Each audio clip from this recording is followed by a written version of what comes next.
नमस्कार माझ्या सर्वांना, मी शिवानी. गावाकडच्या स्वादमध्ये आपलं खूप खूप मनापासून स्वागत आहे. तर आज मी तुमच्यासोबत शेअर करत आहे पाटवडी रस्स्याची भाजी, जी अगदी सोप्या पद्धतीने आणि तोंडाला चव लागेल अशा पद्धतीने बनवलेली आहे. तुम्ही पण बनवून बघा एकदा तरी अशा पद्धतीने. चला तर सुरू करूया आजची रेसिपी. त्यासाठी मी लसणाच्या कऱ्या, मिरची व थोडासा कोथिंबीर घेतला. याला मिक्सरच्या भांड्यामध्ये टाकायचं आणि सोबतच 1 चम्मच जिरं टाकायचं आणि याचा बारीक असा पेस्ट तयार करून घ्यायचा आहे. पेस्ट तयार करून झाल्यानंतर साईडला ठेवायचा. नंतर एका परातीमध्ये किंवा ताटाला थोडंसं तेल लावायचं.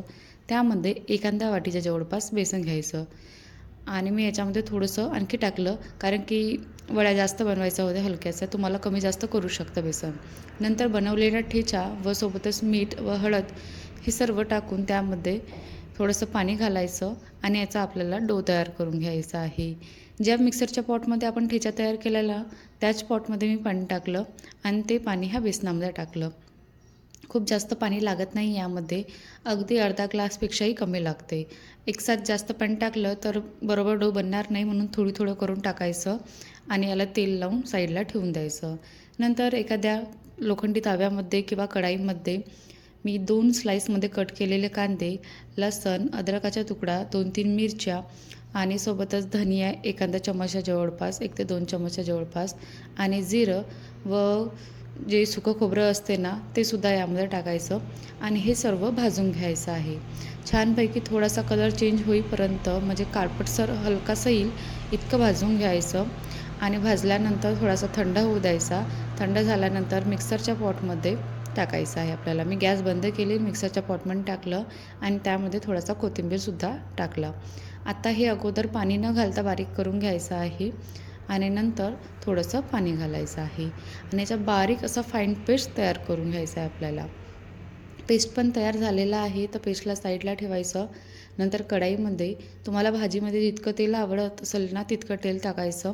मी 2 ते 3 जो डवले असते ना तेलाचे, त्या हिशोबाने टाकला आहे आणि जिरा कांद्याची फोडणी देऊन जो बनवलेला पेस्ट होता ना तो त्यामध्ये टाकला आहे. आता हा पेस्टला छानपैकी कलर म्हणजे चेंज होईपर्यंत आणि थोडासा तेल सुटतपर्यंत इतका तरी आपल्याला शिजवून घ्यायचा आहे आणि मेन म्हणजे तर लो टू मीडियम फ्लेमवर शिजवायचा, हाय फ्लेमवर नाही शिजवायचा. तोपर्यंत काय केलं, जो डो होता त्याला तेल लावलं मी अगोदर थोडंसं, कारण की जे अगोदर तेल लावलं होतं ते सुकून गेलं आहे. तर अगदी थोडंसंच तेल लावायचं आणि कोरपाटालासुद्धा तेल लावायचं आणि याच्या असं खूप मोठी पोळी लाटून घ्यायची आहे. खूप जास्त पातळ पण नाही, खूप जास्त जाड पण नाही, मीडियम साईजची लाटायची. अगदी पोळीपेक्षा जाड आणि भाकरी इतकी तरी समजू शकता. भाकरीपेक्षा थोडीशी हलकीशी जाड किंवा भाकरी इतकी. बघू शकता इतक्या साईजची तुम्हाला लाटून घ्यायची आहे आणि त्याच्या वड्या तयार करून घ्यायच्या आहे. तुम्ही चौकोनी शेपमध्ये किंवा तुम्हाला ज्या शेपमध्ये आवडत असेल त्या शेपमध्ये तुम्ही वड्या कट करू शकता.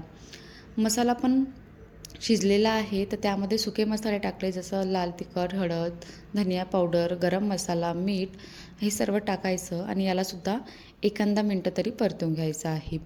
नंतर ज्या वड्या बनवल्या होत्या त्या वड्यामधली मी एक वडी घेतली आणि त्यामध्ये थोडंसं पाणी टाकलं व त्याचा असा घोळ तयार करून घेतला आणि तो ह्या मसाल्यामध्ये टाकायचा आहे. आता हे सर्व मिक्स करून घ्यायचं अगोदर. नंतर थोड्या वेळाने एखाद्या सेकंदाच्या बाद किंवा 1-2 सेकंदाच्या बाद काय करायचं, यामध्ये गरम पाणी टाकायचं आहे. थंड पाणी नाही टाकायचं. थंड पाणी टाकलं तर भाजीला रस्सा बरोबर नाही येत, पांढुरकी भाजी दिसते. तर बेसनाची जी कोणती भाजी बनवायची असेल ना त्यामध्ये गरम पाणी टाकायचं, म्हणजे तरी पण छान येते भाजीला आणि लवकर पण शिजते.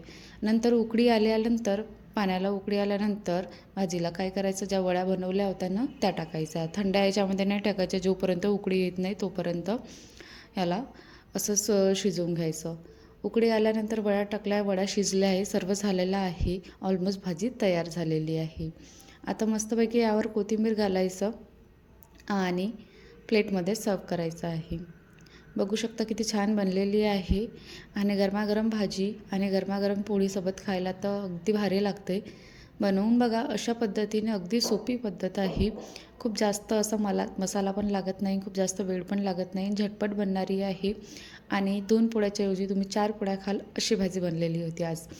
तर बनवून बघा तुम्ही पण अशा पद्धतीने आणि आवडली असेल आजची रेसिपी तर व्हिडिओला शेअर करा, लाईक करा, सबस्क्राईब करा चॅनेलला आणि थँक्यू.